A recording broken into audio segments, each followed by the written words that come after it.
Boa noite a todos. Queridos irmãos, sejam bem-vindos à terceira noite da 29ª jornada da Casa Espírita Maria de Nazaré e à quinta jornada do Centro Espírita Vinha de Luz, com o tema central, o processo da evolução intelecto e moral. Este evento tem o apoio da FEEB, Federação Espírita do Estado da Bahia, do Conselho Espírita Regional 10 e da União Espírita de Vitória da Conquista. Para iniciarmos, vamos refletir juntos com a mensagem O Tesouro Maior. Mensagem de número 64, que está no livro Caminho, Verdade e Vida, psicografia de Francisco Cândido Xavier, pelo Espírito Emmanuel. O Tesouro Maior. Porque onde estiver o vosso tesouro, ali estará também o vosso coração. Jesus, Lucas, capítulo 12, versículo 34. No mundo, os tesouros da fé religiosa, desde que consagrados à divindade do Pai, são departamentos da casa infinita de Deus, onde Jesus ministra os seus bens aos corações da terra, independentemente da escola de crença a que se filiem. A essas subdivisões do eterno santuário comparecem os tutelados do Cristo em seus diferentes graus de compreensão. Cada qual instintivamente revela ao Senhor onde coloca o seu tesouro. Muitas vezes, por isso mesmo, nos recintos diversos de sua casa, Jesus recebe, sem resposta, as súplicas de inúmeros crentes de mentalidade infantil, contraditórias ou contraproducentes. O egoísta fala do seu tesouro exaltando as posses precárias. O avarento refere-se às mesquinhas preocupações. O gozador demonstra apetites insaciáveis. O fanático repete pedidos loucos. Cada qual apresenta seu capricho ferido como sendo a dor maior. Cristo ouve-lhes as solicitações e espera a oportunidade de dar-lhes a conhecer o tesouro imperecível. Ouve em silêncio, porque a erva tenra pede tempo destinado ao processo evolutivo, e espera, confiante, porque não prescinde da colaboração dos discípulos resolutos e sinceros para a extensão do divino apostolado. No momento adequado, surgem esses ao seu influxo sublime, e a paisagem dos templos se modifica. Não são apenas crentes que comparecem para a rogativa, são trabalhadores decididos que chegam para o trabalho.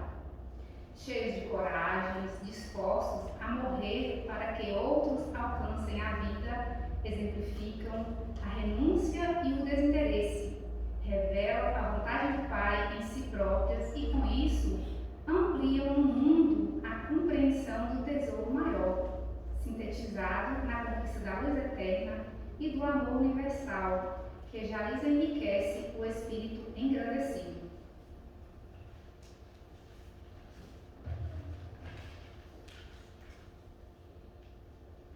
Da nossa jornada, essa noite contamos com a presença do nosso irmão Carlos Henrique, com o tema Sentimento e Sabedoria, Caminho para a Perfeição. Amanhã, dia 29/5, nosso horário será às 19 horas.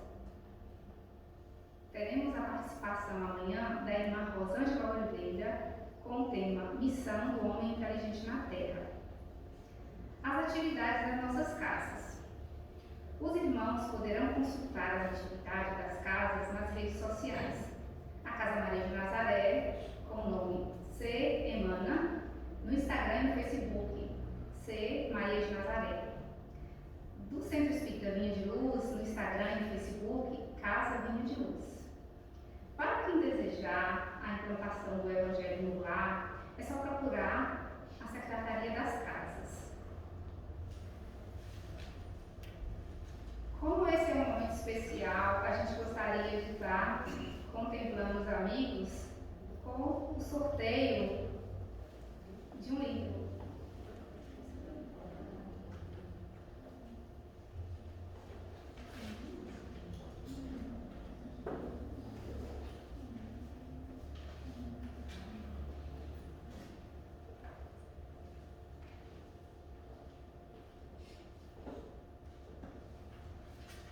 Só um instante, por favor.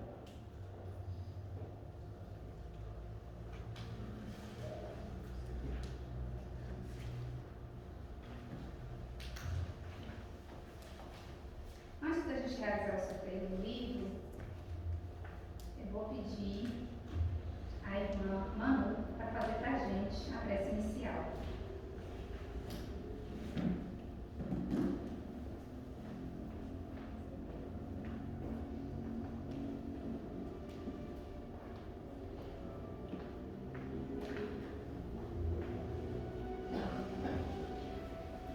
Neste momento, vamos fechar os nossos olhos,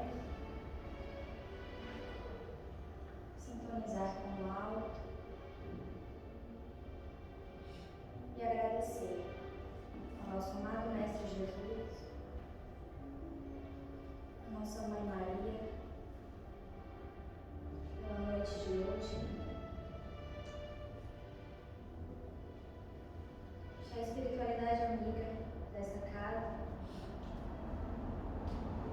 possa nos dar os olhos de ver, os ouvidos de ouvir, olhos de ouvidos do Espírito, para que possamos internalizar cada palavra aqui dita pelo nosso palestrante e que, acima de tudo, Mestre, possamos buscar praticar o teu amor, acima de aprender e de entender, praticar. Que o nosso mentor espiritual esteja sempre ao nosso lado, nos amparando. Que a espiritualidade ilumine o palestrante e a todos que estão aqui presentes, para que possam compreender da melhor forma possível a mensagem dada. Na certeza, Mestre, de tu estar sempre conosco, permaneça. Que assim seja.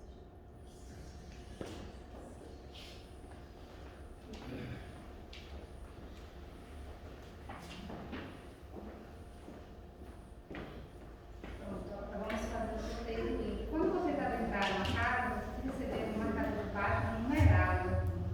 Eu vou abrir aqui uma página e o número que tiver à minha direita será contemplado. Número 43.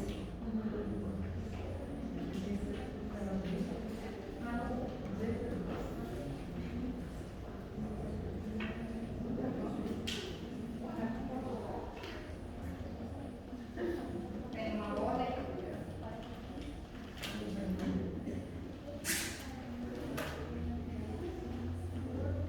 Dando sequência nos avisos, como eu falei, amanhã a nossa atividade à noite será às 19 horas. A nossa palestrante Rosângela Oliveira, com o tema Missão do Homem Inteligente na Terra.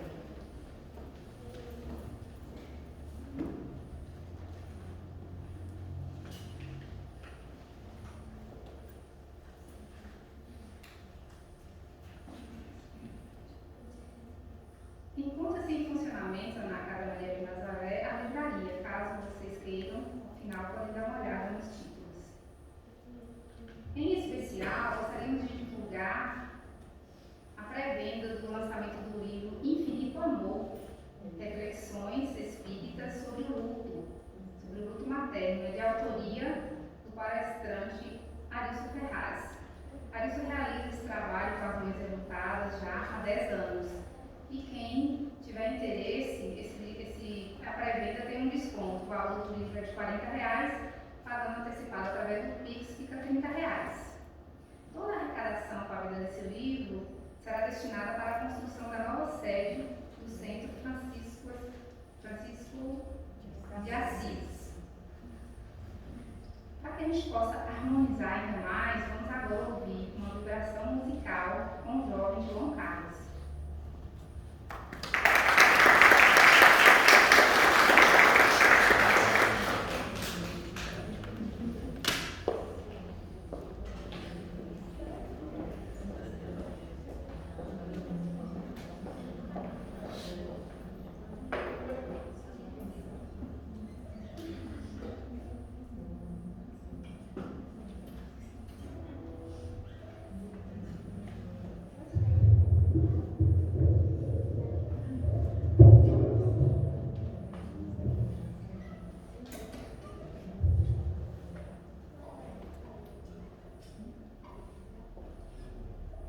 Boa noite. Essa música que eu vou cantar agora é composição minha.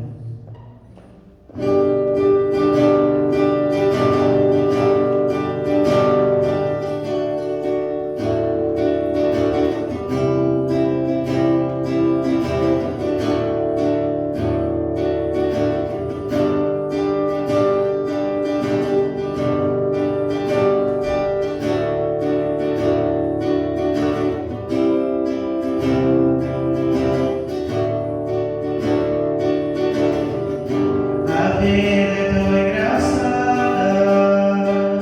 a gente faz muitos planos, mas vem o tornado e passa por cima de tudo. Será que é o destino ou é o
que será conduzida por Marcelo Prado. Podem se encaminhar, sabe?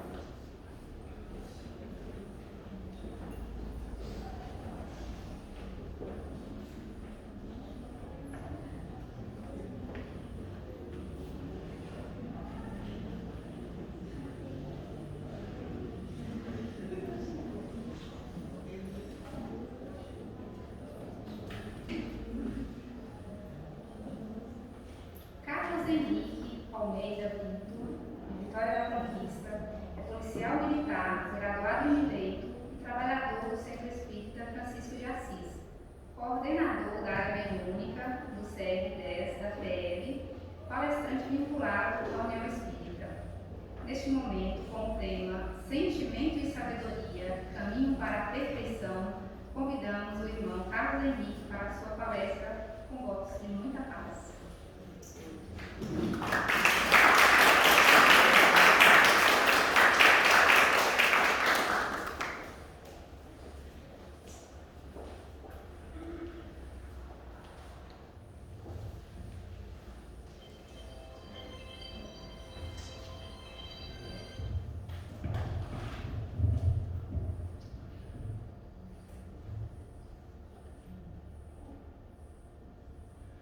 Queridos irmãos e irmãs,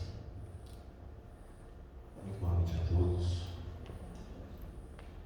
Que a paz de Jesus, o doce e meigo Rabi da Galileia, permaneça em nossas orações hoje e por todo sempre. É sempre uma alegria poder participar desta casa, Maria de Nazaré, esta casa que sempre nos acolhe com muito carinho, esta casa na qual nós temos a oportunidade de termos amigos queridos e também um vinho de luz. E eu costumo dizer que é sempre uma alegria falar de Espiritismo, mas falar de Espiritismo entre amigos é ainda mais especial. Nós que atravessamos o período mais crítico da pandemia, nos encontramos agora em uma nova fase, com o avanço da vacina, então nos encontramos mais seguros para aqui estarmos, para realizarmos este trabalho, cujo tema nesta noite é Sentimento e Sabedoria, Caminho para a Perfeição. Estou aqui fazendo toda essa introdução. Vocês estão percebendo que houve um processo obsessivo no equipamento. Kardec não deu tempo de falar na obsessão eletrônica, mas certamente, se ele estivesse nesse período, ele falaria sobre a atuação dos espíritos nos equipamentos eletrônicos. É impressionante como estava funcionando e na hora de começar. Mas a equipe de desobsessão foi eficaz. Muito obrigado. Este tema palpitante, sentimento e sabedoria, caminho para a perfeição. E nós iniciamos o nosso trabalho trazendo a primeira estrofe do poema do ilustre poeta baiano Castro Alves, que nos traz estas belíssimas palavras através da mediunidade de Francisco Cândido Xavier no livro Parnaso de Além Túmulo. Nós fizemos questão de iniciar o nosso trabalho com essa estrofe, porque essa estrofe resume todo o processo evolutivo da criação. Ele inicia dizendo: há mistérios peregrinos no mistério dos destinos que nos mandam renascer. Da luz do Criador nascemos, múltiplas vidas vivemos, para a mesma luz volver. Com estas palavras belíssimas, Castro Alves sintetiza o périplo do ser que é proveniente das mãos do Criador e, através de um retorno consciente, faz desse caminho de volta à luz. Somos provenientes do Criador e, através dos nossos próprios esforços, nessa marcha, ora no mundo físico, ora no mundo espiritual, para podermos, através do mérito, realizarmos este retorno para Deus. E entendendo este aspecto da criação, Allan Kardec faz duas perguntas muito interessantes ao Espírito. Kardec, na questão de número 23, irá questionar o que é o Espírito. E aqui nós vamos perceber que ele escreve Espírito com E minúscula. E os Espíritos respondem: o princípio inteligente do universo. Mais adiante, na questão número 76, abrindo a segunda parte do Livro dos Espíritos, quando analisa o mundo espírita, o mundo dos espíritos, a primeira pergunta dessa segunda parte é: que definição se pode dar dos espíritos? E aqui ele vai registrar espírito com E maiúscula. E os espíritos respondem: pode-se dizer que os espíritos são seres inteligentes da criação, povoam o universo fora do mundo material. Nós temos aqui, portanto, a diferenciação de espírito com E minúscula, que é o princípio inteligente que se elabora através dos reinos inferiores da natureza. E, após este périplo, após ascender na escala evolutiva, esse espírito com E minúscula, princípio inteligente, irá se individualizar, ser dotado de razão, de vontade própria, de livre-arbítrio, passar a responder pelas suas escolhas e aí sim, com essa individualização, passará a ser espírito com E maiúscula, atingindo o reino nominal, sendo, portanto, este ser mais complexo que caminha de maneira consciente para Deus. A doutrina espírita, portanto, nos dá uma chave interpretativa para que nós possamos compreender uma das passagens das Escrituras Sagradas que nos dizem que Deus nos criou à sua imagem e semelhança. E durante muito tempo, na nossa imaturidade de interpretação desta afirmativa, ficando ali na literalidade da interpretação, nós imaginamos o velho de barba branca, como está tão belamente pintado na Capela Sistina. É interessante porque concluímos que se Deus existe de toda a eternidade, Ele é no mínimo velho. E a imagem e semelhança que nós imaginamos é a imagem e semelhança física. Imaginamos então que Deus se parece conosco e nós nos parecemos com Deus. Quando o Espiritismo vem nos trazer, e os Espíritos nos trazem, este conceito de que o Espírito com E minúsculo é o princípio inteligente do universo e os Espíritos com E maiúsculo são seres inteligentes do universo, e vamos ao Livro dos Espíritos e Kardec questiona, a primeira questão do Livro dos Espíritos: o que é Deus? E os Espíritos respondem e mais adiante vão dizer: não se trata de um conceito, porque em sendo Deus o absoluto, conceituar significa restringir, limitar. Nós não podemos limitar o que é absoluto, mas é uma resposta que nos dá um norte. Dizem os imortais: Deus é a inteligência suprema, a causa primeira ou primária de todas as coisas. Vemos na resposta dada que nos dá um norte de Deus e no conceito de Espírito com E minúsculo e Espírito com E maiúsculo a presença da inteligência. Deus, inteligência suprema, o princípio inteligente e os seres inteligentes. Portanto, o Espiritismo nos ajuda a compreender que a imagem e semelhança de Deus, na verdade, é a inteligência. Deus nos faculta a inteligência, o que faz com que nós nos assemelhemos a Ele. E a doutrina irá nos esclarecer, portanto, acerca da nossa natureza e da nossa origem. No livro Céu e Inferno, no capítulo 3, item 6, o codificador vai citar que os espíritos são criados simples e ignorantes, mas dotados de aptidões para tudo conhecerem e para progredirem em virtude do seu livre-arbítrio.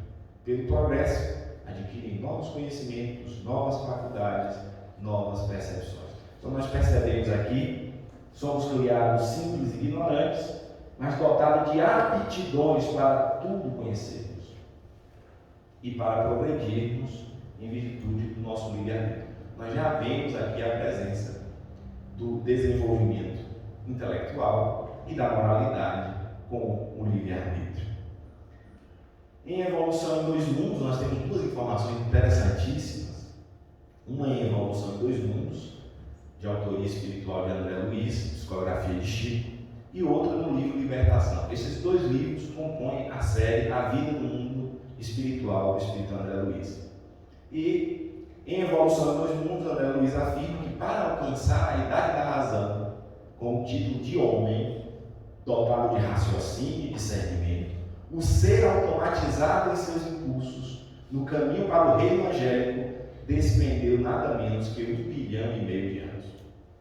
E é fantástica essa informação, porque Emmanuel, no livro A Caminho da Luz, irá afirmar que Jesus presidiu a formação da Terra, quando esta se desprendia da nebulosa solar que lançava no tempo e no espaço, há aproximadamente 4,5 bilhões de anos atrás. Jesus, já na condição de Cristo planetário, governador espiritual da Terra, comandou uma pleia de espíritos trabalhadores, organizando as forças físicas no planeta, pensando em cada detalhe.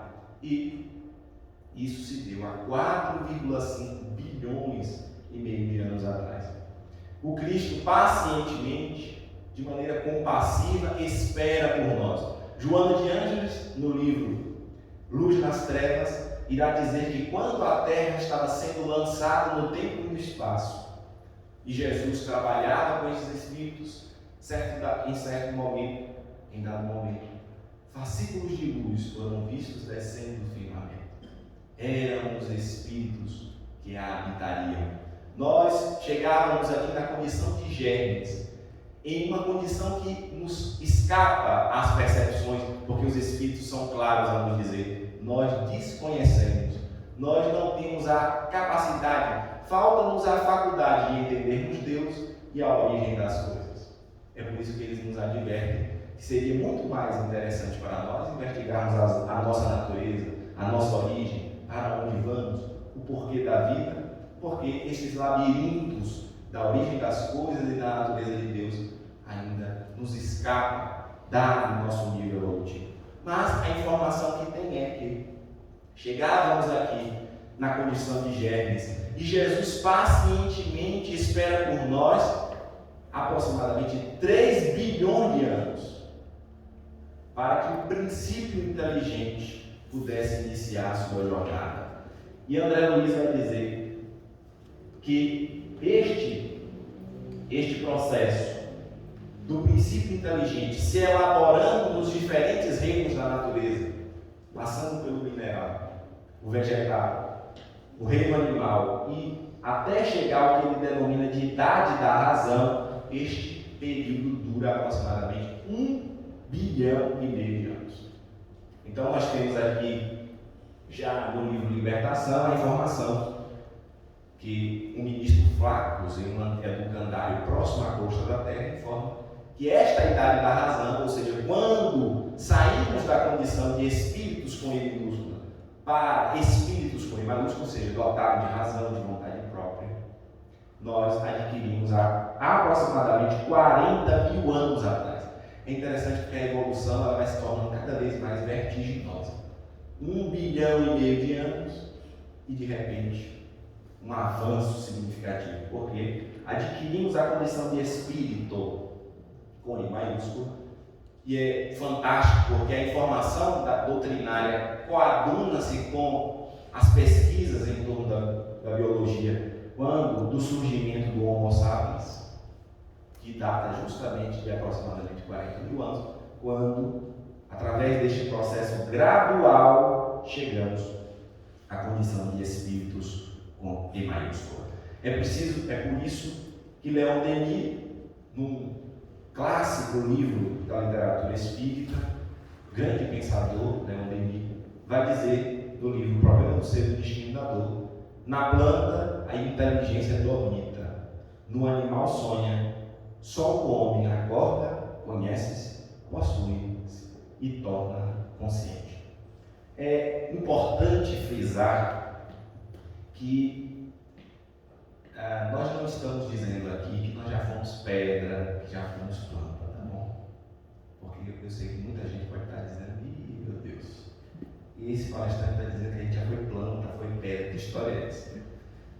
Os Espíritos nos esclarecem de que, como não há consciência de nós mesmos, no período que antecede ao reino nominal, não há que se dizer que fomos plantas, que fomos animais. O certo é que o princípio inteligente se elabora nos diferentes reinos da natureza para poder se individualizar no homem.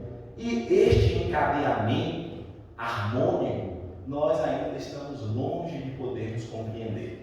Por isso, em comentário à questão 540, os Espíritos vão afirmar: é assim que tudo serve, tudo se encadeia na natureza, desde o átomo primitivo até o arcanjo, que ele mesmo começou pelo átomo.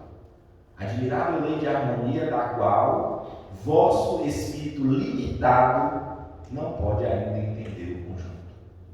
E nós, muitas vezes, sentimos dificuldades para entendermos como se dá esse encadeamento. Mas até nos estudos biológicos, nós vamos perceber que existem transições, né? Seres que transitam ali de um reino para outro, estão num ponto intermediário. Né? A exemplo dos cristais, por exemplo. Alguns pesquisadores informam que os cristais eles se assemelham aos minerais, mas têm algumas características que os ligam ao reino vegetal. Então, essa transição. E vemos que a natureza não dá saltos. Um dia somos princípios inteligentes, sem consciência, e no outro dia somos espíritos. Não, nós percebemos que este processo ele se dá de maneira gradual. Só que os espíritos nos dizem que esta admirável lei de harmonia, nosso espírito limitado ainda não pode entender o conjunto. É por isso que Allan Kardec faz uma série de perguntas aos espíritos, e em dado momento os espíritos parecem se contradizer, e ele questiona: olha, os espíritos que responderam as questões anteriores, eles se equivocaram, e de repente o que está respondendo a questão diz: não, eles não se equivocaram, porque vocês não conseguem compreender ainda. Então, pede um tempo até que pudéssemos adquirir a maturidade. Mas são informações valiosas para que nós possamos entender ou vislumbrar este processo evolutivo, no qual há um determinismo divino, que é o da plenitude. Todos nós, todas as criaturas, estão fadadas a serem anjos, a atingirem o reino de angelitude. Irão, portanto, partir do átomo ao arcanjo. Todos criados em iguais condições para, através dos nossos esforços, através das oportunidades que a vida nos concede, podermos atingir o desiderato dos nossos destinos. Nós temos, portanto, o desenvolvimento do sentimento, e é o espírito Lázaro, lá no Evangelho segundo o Espiritismo, no capítulo 11, item 8, que vai nos dizer: em sua origem, o homem só tem instintos. Quando mais avançado e corrompido, só tem sensações. Quando instruído e depurado, tem sentimentos. E o ponto delicado do sentimento é o amor. Nós vemos todo este desenvolvimento do princípio inteligente até se individualizar no homem, e no início o homem só tem instintos, ainda impregnado das suas experiências no reino animal. E é interessante porque Lázaro vai dizer: quando mais avançado e corrompido, só tem sensações. Interessante, a gente é dominado pelo instinto, e aqui é preciso registrar: o instinto não é algo negativo, porque nós temos uma tendência de acharmos que o instinto é algo negativo, e os espíritos dizem: não, o instinto é a manifestação do amor de Deus para nós, porque de maneira instintiva conduz a criatura para atingir a programação divina para todos nós. É interessante porque, analisando essa questão do instinto, tem uma história de Chico, né? As histórias com Chico são sempre muito ilustrativas, pelo modo peculiar do seu mentor espiritual. E Chico, como de costume, quando as pessoas vinham lhe fazer elogios: olha, Chico, você é uma pessoa maravilhosa e tal, Chico costumava dizer: não, meu irmão, eu sou igual um velho, eu sou um velho. E certo dia, após dizer isso, ele ouviu na acústica da alma Emmanuel lhe advertir: muito cuidado, Chico, Não são todos os homens que podem se comparar aos vermes. E ele, ai meu Deus, ele é. Porque os vermes cumprem muito bem a missão que Deus lhe outorga.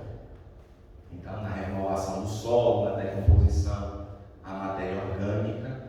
Então, os vermes não erram. Então, é muito cuidado ao se comparar com o verme. E Chico diz, então agora eu vou ser o Cisco. Meu nome é Francisco, tiro o Fran, fica o Cisco. O Cisco de Deus.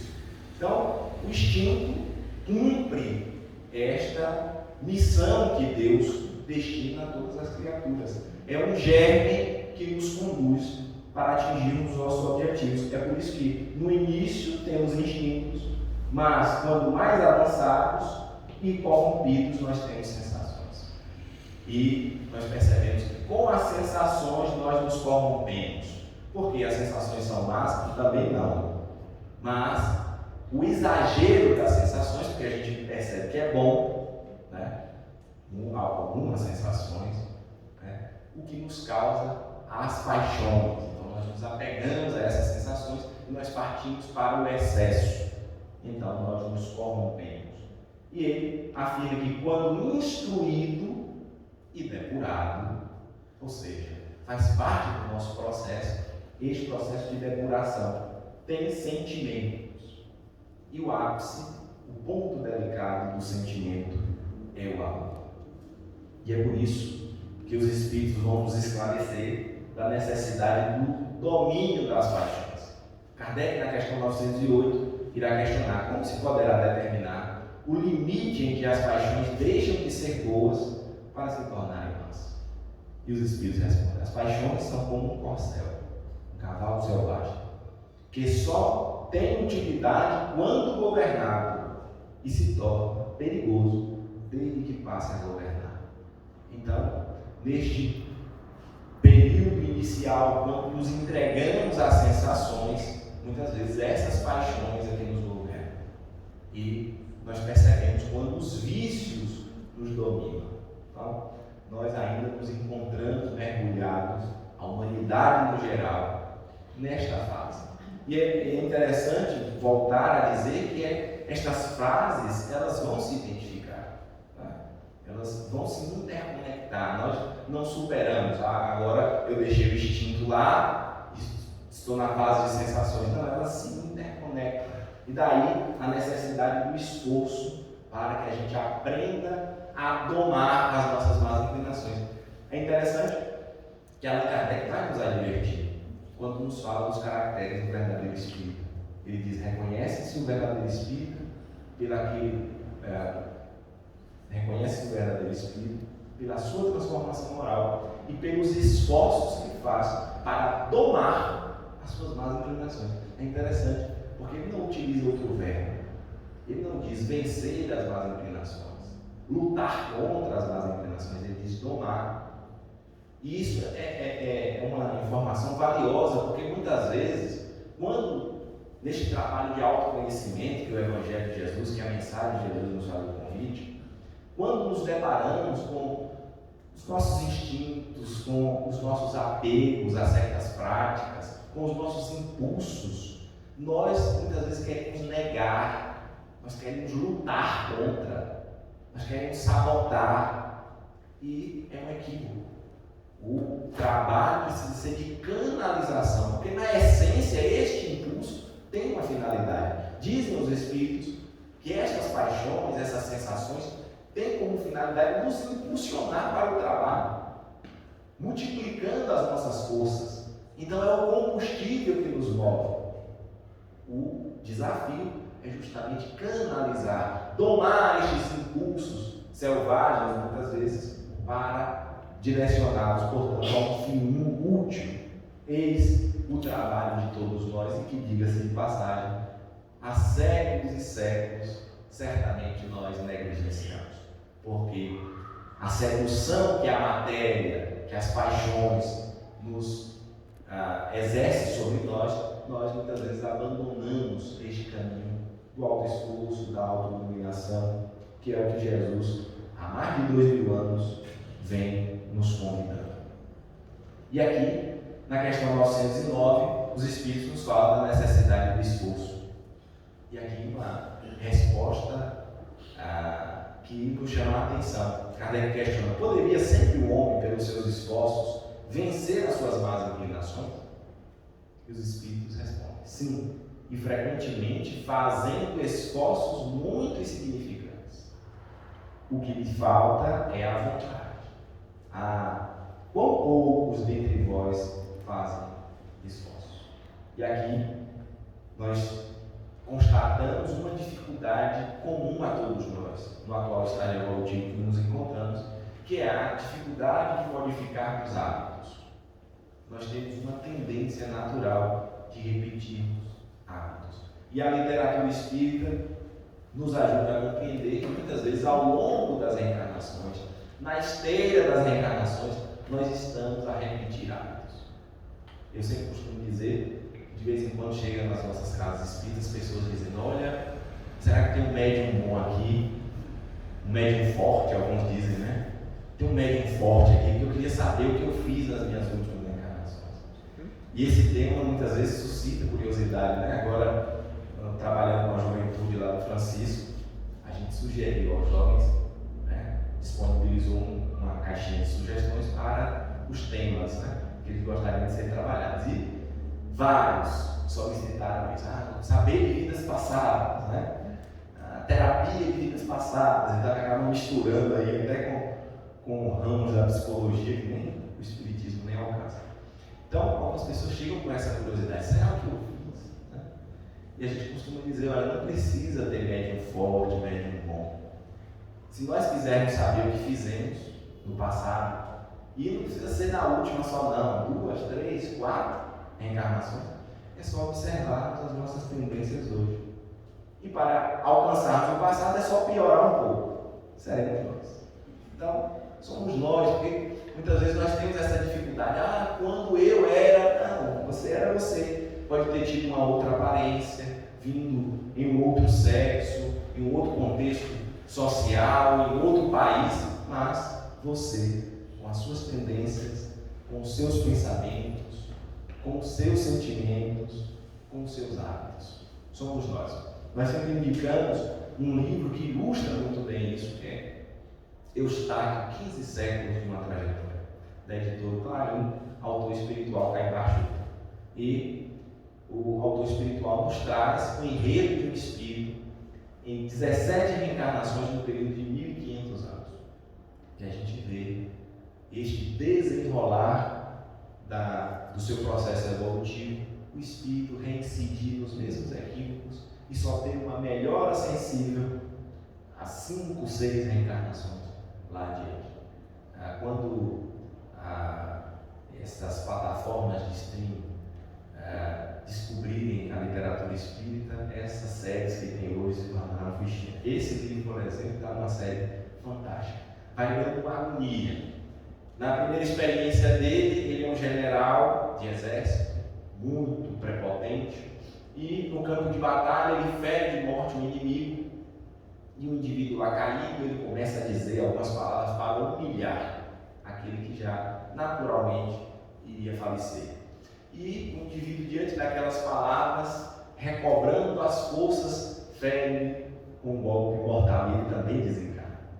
Passa o tempo sofrendo no mundo espiritual, depois os espíritos o recolhem, e após um período de esclarecimento, demonstra para ele a necessidade de trabalhar a prepotência, o orgulho, a vaidade. E então programa uma nova reencarnação, e você vê o espírito sair do mundo espiritual, tendo a visão ampla do espírito, tendo a visão clara de quais são as suas reais necessidades de mudança. Vê o espírito dizer: agora eu vou melhorar. Reencarna-se e se equivoca da mesma forma. Passa o tempo sofrendo, retorna. Chega um momento que os espíritos dizem: olha, você não vai mais renascer em meio à civilização, à cidade. Programa uma reencarnação no seio da mata amazônica. E é convidado para aquela vida simples junto aos nativos para angariar novos valores. Ele reencarna disposto, resoluto para que desta vez pudesse melhorar, e ele se compromete de tamanha forma que ele desencarna colocando uma tribo contra a outra. Então, a gente vai lendo e só vai vendo uma melhora sensível, 5 ou 6 reencarnações da vida. E essa é a nossa história, comum a todos nós. Porque o convite que o Mestre nos faz para esse esforço para realizarmos a viagem para dentro de nós muitas vezes negligenciamos, nos distraímos com as questões da vida, com estas questões que muitas vezes nos prendem aos conceitos limitados deste mundo de impermanência, negligenciando as virtudes, a nossa essência que permanece, que nem a morte nos retira.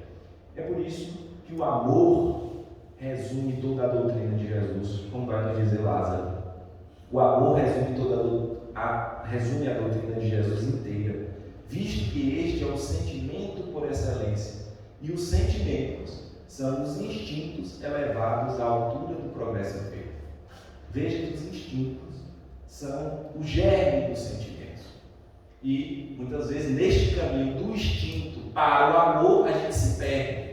Por exemplo, temos um instinto de conservação, que é muito útil para nós, né? Que faz com que nós preservemos a nossa organização física a fim de darmos conta dos nossos objetivos aqui no mundo físico. Só que o que nós fazemos? Quando esse instinto ele vai se aprimorando para o sentimento, a gente cria um sentimento que não é muito bom, que é o egoísmo. E aí os Espíritos vêm nos dizer a maior das nossas chagas, o maior dos nossos problemas, a raiz de todos os problemas, quer sejam individuais ou coletivos, quando olhamos para as nossas questões, para as nossas dificuldades particulares e também as dificuldades que encontramos em nossa sociedade, e aí a gente pode enumerar uma série de problemas sociais que nós temos, violência, desigualdade, vamos encontrar na raiz, no cerne, o egoísmo, que é essa tendência de nós ficarmos centrados em nós mesmos, que é melhor para nós, conforme retrata muito bem o ditado. Primeiro eu, segundo eu, terceiro eu. E nós não saímos de nós. A mensagem de Jesus é, portanto, esse convite para que nós possamos dar este passo em direção ao amor, criar em nós este hábito que é o antagonismo do egoísmo, que é a caridade, que nos convida ao amor, colocarmos o amor em prática.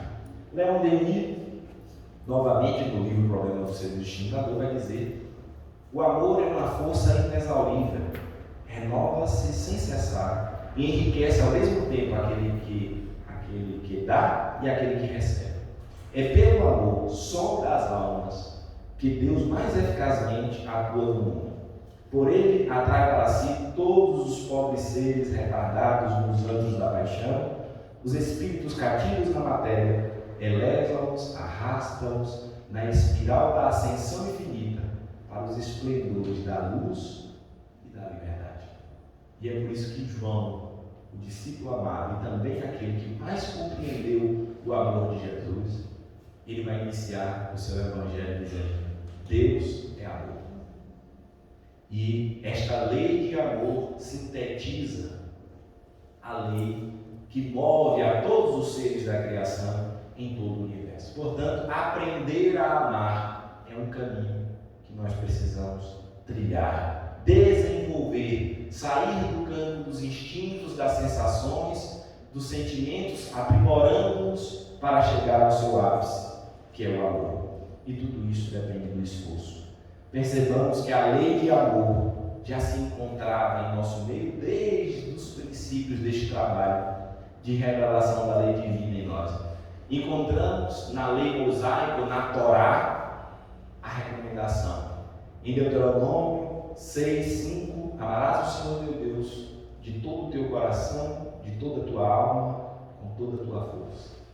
E Levítico 19:18, amarás o teu próximo como a ti mesmo. E nós temos, portanto, a recomendação do amor a si, o amor ao próximo e o amor a Deus.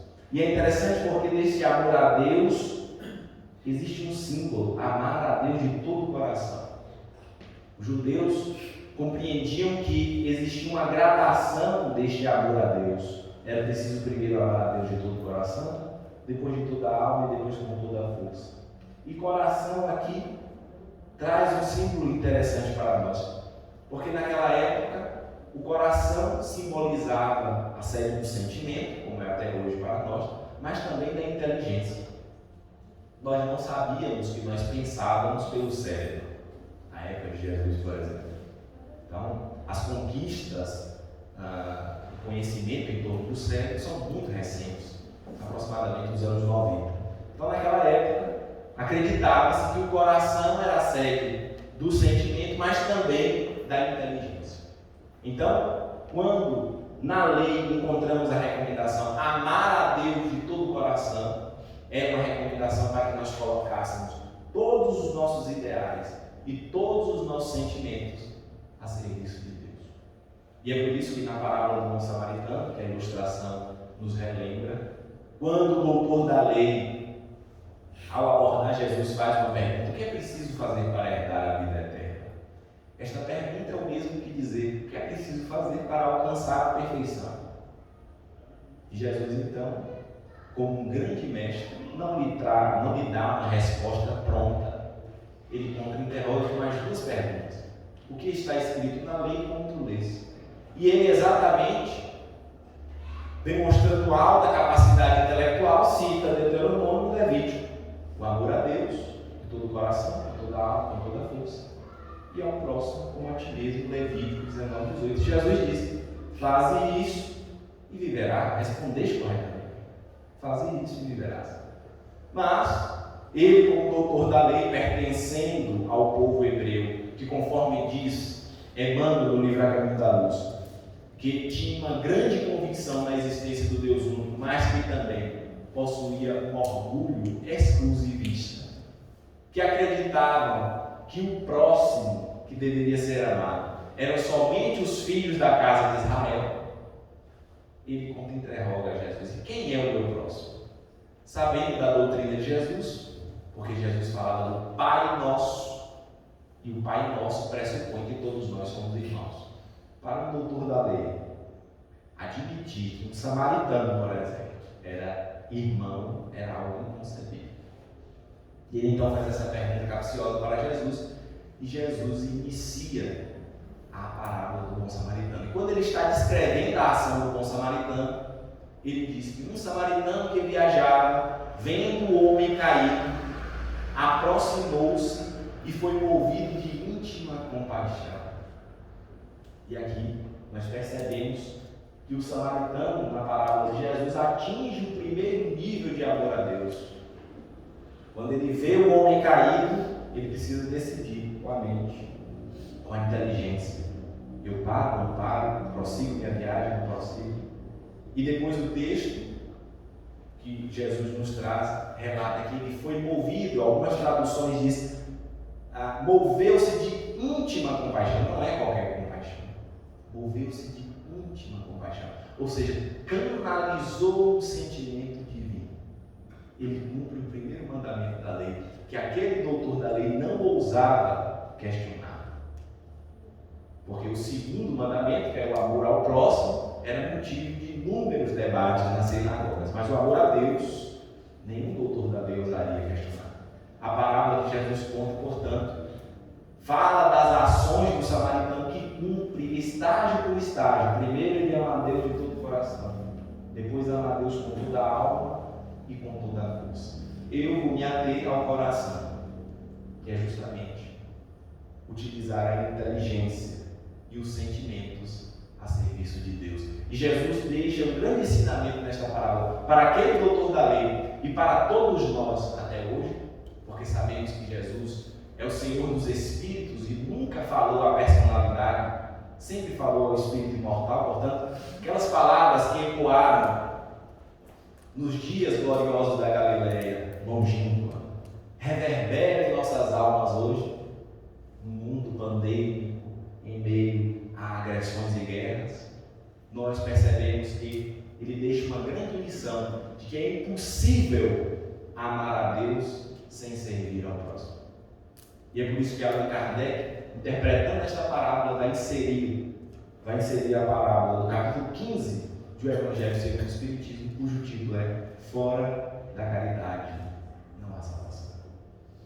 E um dos pilares desta caridade é colocarmos os nossos ideais e os nossos sentimentos a serviço do próximo, cumprindo assim o amor a nós, o amor ao próximo, o amor a Deus. Nós somos convidados, portanto, a abandonarmos o nosso amor seletivo. Ao recordarmos a parábola do bom samaritano, nós percebemos que quando o doutor da lei faz a pergunta capciosa para Jesus: quem é o meu próximo? Se Jesus responde: são todos os filhos de Deus, ele diria: não, mas eu pertenço à corrente majoritária dos doutores da lei que interpreta que o próximo são somente os filhos da casa de Israel, querendo ficar ali no campo do debate com Cristo. Aquele doutor da lei, portanto, estava diante de uma postura de um amor seletivo, se colocando em um local de superioridade e determinando quem é o meu próximo. E Jesus lhe traz uma lição, demonstrando que o amor, que a caridade, que o serviço ao próximo rompe quaisquer barreiras. E que para cumprir o mandamento primeiro, que ele não ousava questionar, era preciso aprender a amar sem seletividade, sem segregação. Quantas vezes nós, 2000 anos após esta mensagem de Jesus, continuamos a reproduzir os equívocos como aquele doutor da lei? Quantos de nós ainda não nos encontramos nesta condição do amor seletivo, questionando quem é o meu próximo? Quem é o meu próximo? Você que pensa como eu, que tem o mesmo partido político, escolhe o mesmo candidato. Você eu quero perto. Agora você que pensa diferente, eu quero longe. E nesses dias de extrema polarização, num período extremamente conturbado no nosso país, nós espíritas precisamos ficar atentos, investigar os nossos ideais e os nossos sentimentos para colocá-los a serviço de Deus. Quando estamos aqui a falar sobre sabedoria e sentimento, caminho para a perfeição, muitas vezes parece-nos que a mensagem espírita é aquele convite que está distante de nós. Mas o nosso esforço é trazer esta mensagem para o nosso dia a dia e entender que o Espiritismo é esta mensagem que serve para as nossas vidas cotidianas, que não é uma mensagem para que estejamos aqui neste ambiente salutar, porque é muito fácil ser espírita na casa espírita. Até a voz muda, né? Boa noite, meu irmão. Aquela coisa, espiritualidade, profundidade. Difícil é ser espírita fora da casa espírita. Algumas pessoas me questionam, né? Olha, deve ser difícil ser espírita policial, né? E aí eu costumo dizer, não, nem tanto, porque nós temos a oportunidade de fazer o bem justamente para as pessoas que mais necessitam. Né? A gente trabalha junto aos pobres. Geralmente os ricos têm o poder judiciário, recorrem ao judiciário. Naquelas cidades pequenininhas, as pessoas não sabem o que é promotor, o que é juiz, não sabem. Né? Sabe, pode até saber o que é, mas nunca viu. Então tudo é policial, né? Mais de 80% das nossas ocorrências a gente resolve no diálogo. Então, a gente tem a oportunidade de fazer o bem. E aí eu costumo dizer para as pessoas, olha, muito mais difícil de ser um policial espírita é ser um administrador de empresas espíritas. Porque o que eu já ouvi de um colega meu, que é preciso fazer para que as empresas sobrevivam no Brasil, quando se refere à sonegação de imposto, se for espírita, vai entrar no dilema ético. Então, eu costumo dizer, é mais difícil ser administrador de empresa espírita do que policial. Ou seja, nós somos convidados para estarmos no mundo e sermos espíritas. Emmanuel diz que espírita seja o nome que eu não. Quando Francisco de Assis nos conclama, já no final da sua existência, reúne os seus seguidores e diz, meus filhos, ide e pregai o Evangelho. Se preciso for, utilizem palavras. A nos ensinar que nós damos testemunho daquilo que somos, do ideal que nós abraçamos, muito mais através das nossas ações do que por palavras. porque palavras são fáceis de serem ditas. Então, o nosso desafio é alcançar esta mensagem, compreender esta mensagem, como nos diz Kardec, sobretudo sentir esta mensagem. Vejamos que a gente está falando aqui de inteligência e de sentimento, e Kardec, após elencar os caracteres do verdadeiro homem de bem, ele vai dizer: o espiritismo bem compreendido, mas sobretudo bem sentido, leva aos resultados do verdadeiro homem de bem. Então é preciso compreender o campo do intelecto e também sentir a mensagem. E sentir a mensagem para que quando nós nos depararmos com este mundo conturbado, violento, que nós possamos ter uma outra postura. Que nós não sejamos levados de roldão na onda de agressividade, de intolerância. Que nós não sejamos aqueles a reproduzirmos as rotulações. Ah, você é isso, você é aquilo. Aí fica um lado agredindo o outro. O julgamento, mas se você escolhe o candidato A ou o candidato B, você não pode ser espírita, não, que é absurdo. E a gente começa a entrar nesta postura do amor seletivo, a reproduzir os mesmos equívocos sob uma outra roupagem. E Allan Kardec, ao elencar os verdadeiros caracteres, os caracteres do verdadeiro homem de bem, vai nos dizer: o verdadeiro homem de bem respeita as convicções sinceras. E é algo que nós precisamos refletir nesses dias de polarização, de violência, de agressão. Nós precisamos permitir que o outro seja como é, que faça as suas escolhas, independentemente de quais forem elas. E nós precisamos respeitar as escolhas do outro, respeitar o pensamento do outro e continuarmos a conviver e a nos vermos como irmãos.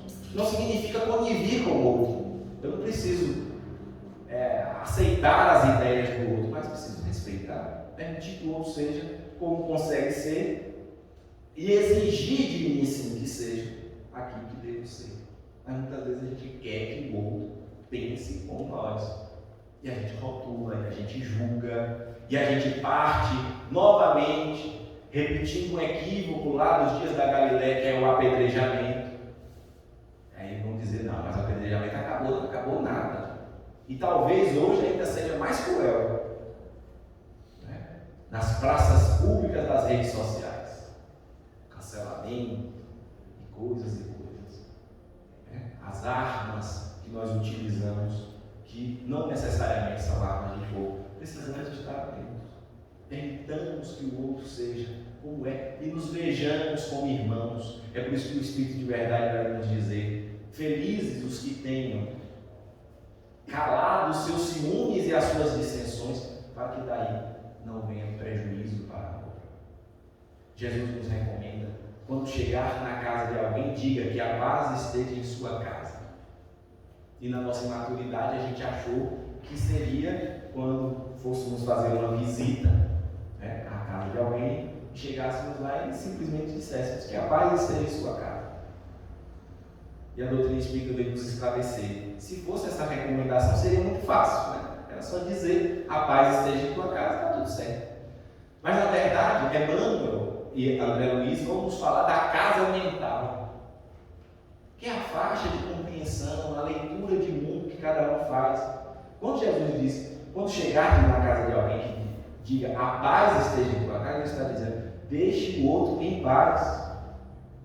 No campo de pensamento, na casa mental onde ele se encontra. Por mais que você esteja convencido de que a sua maneira de pensar, as escolhas que você faz, sejam as mais sensatas, as mais coerentes. Muitas vezes fazendo uma leitura quase que infantil do mundo, que é uma visão maniqueísta do bem e do mal, muitos de nós é que nos encontramos. Fazemos uma leitura do mundo, a polarização que a gente vê é justamente isso. É o nós contra eles, o bem contra o mal. O meu pensamento só pode ser o bem, então o outro é o mal. E a gente fica nessa faixa de pensamento e Jesus nos recomenda: diante do outro, diante da casa mental do outro, deixe o outro em paz. Por mais que você esteja de posse da verdade, não, você está convencido de que os seus ideais são os melhores. Mas permita que o outro esteja em paz, na faixa de pensamento, na compreensão de mundo, em que está. Joana de Anjos nos diz: a verdade é feita para iluminar. Mas muitos de nós utilizamos a verdade como um chicote. A gente pega a verdade e atira no outro. E ao invés de iluminar, de atrair, nós afastamos. Então o espírita, de posse desses ensinamentos que nos falam fundo ao coração, precisamos nos esforçar para refletirmos qual tem sido a nossa postura diante desse mundo de turbulência. Diante desse mundo de turbulências que já nos foram, nós já fomos advertidos.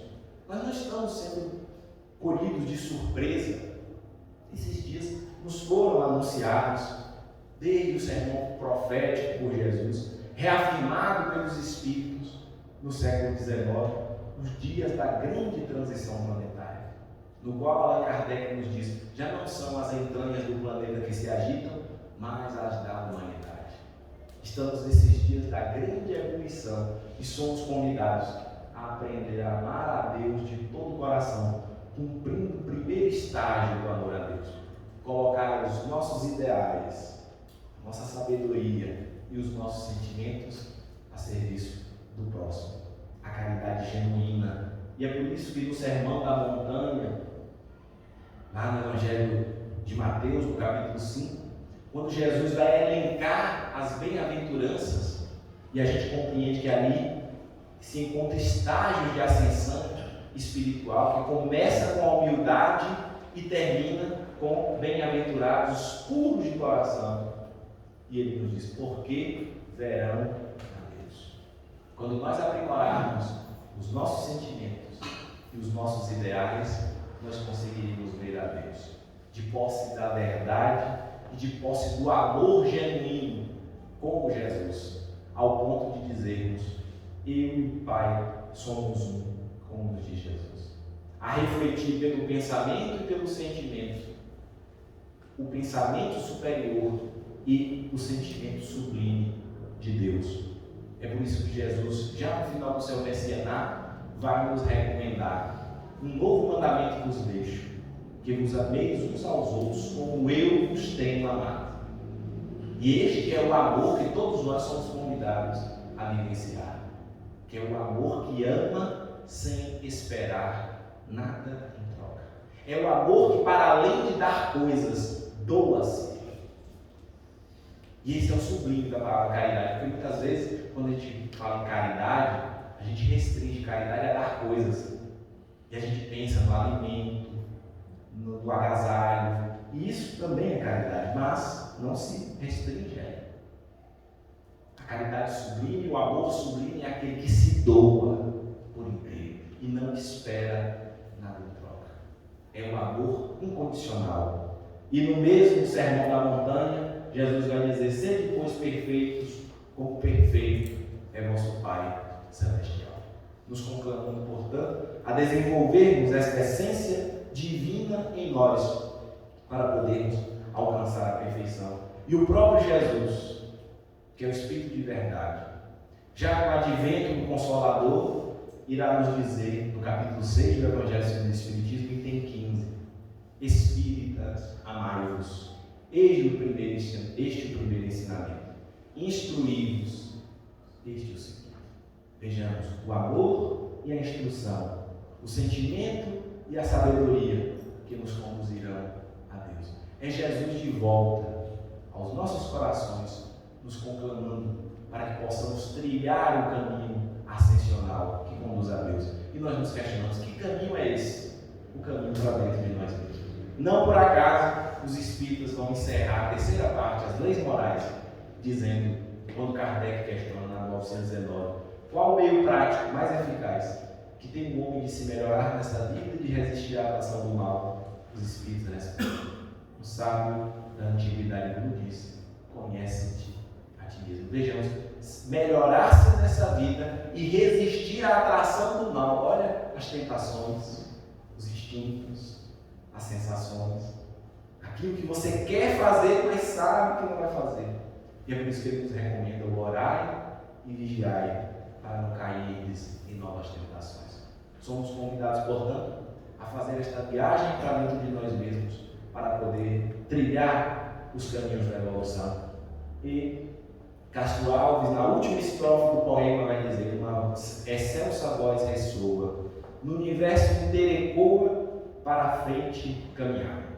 O amor é luz que se alcança, tem de fé, tem de esperança, para o infinito marchar. E nós finalizamos com um poema, permanecendo neste clima poético, que está no livro também Parnaso de Alentum, o autor espiritual Augusto dos Anjos, por meio da mediunidade de Francisco Cândido Xavier, cujo título é Evolução. E ele nos diz que se devassássemos os labirintos dos eternos princípios embrionários, a cadeia de impulsos distintos, rudimento dos seres planetários, veríamos o evolver dos elementos, das origens às súbitas das césar, transformando-se em luz, em sentimentos, no assombroso prodígio das estrelas, no profundo silêncio dos inermes, inferiores e rudimentares, no rochedo, nas plantas e nos vermes, a mesma luz dos corpos estelares. É que do infinito microcosmos ao monólito enorme das idades, tudo é clarão da evolução do cosmos, imensidade das imensidades. Nós já fomos os germes de outras eras, enjaulados do cárcere das lutas. Viemos do princípio das monedas, buscando as perfeições absolutas. Muito obrigado pela atenção de todos e muita paz.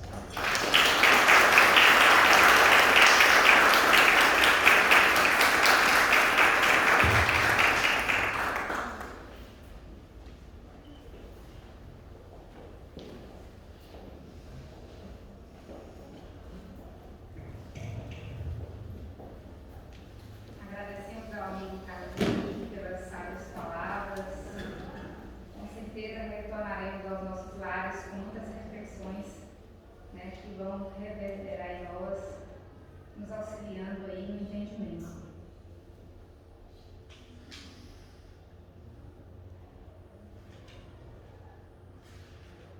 Nesse momento, para a nossa liberação final, convidamos o jovem João Carlos novamente para nos brindar aí com mais uma canção.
condição do homem inteligente na Terra.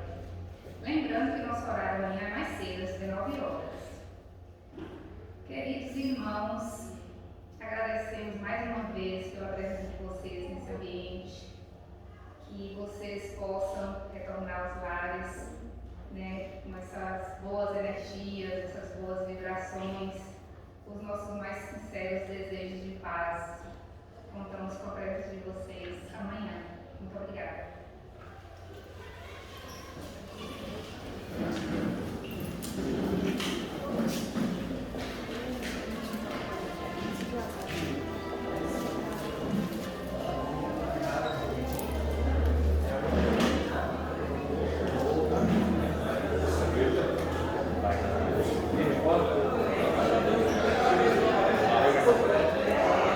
Eu fui lá na quarta também, no Caminheiros.